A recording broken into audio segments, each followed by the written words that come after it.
As part of We the People, celebrating 250 years, here's This Day in History.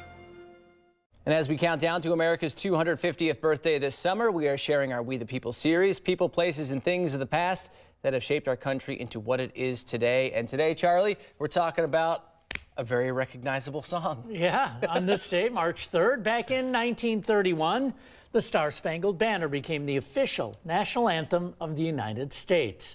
The song was originally composed back in 1814 by Francis Scott Key after seeing the British attack Fort McHenry during the War of 1812. The Star Spangled Banner was published in newspapers around Baltimore. It was written as a poem originally. Key's lyrics of a flag surviving a fight made the tune popular among branches of the U.S. military.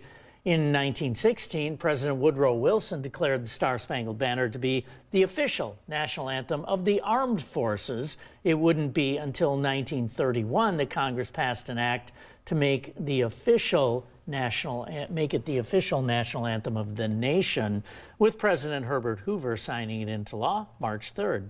Today, the anthem is performed all around the country, most notably before sporting events. That's This Day in History for March 3rd. Yeah, I love when they play it, the Olympics at the podium, when an American wins a gold medal, or before a game at the World Cup or something like that. It's so cool. Yeah. It's rousing. Yeah. We're biased, though, because we're Americans. Yeah.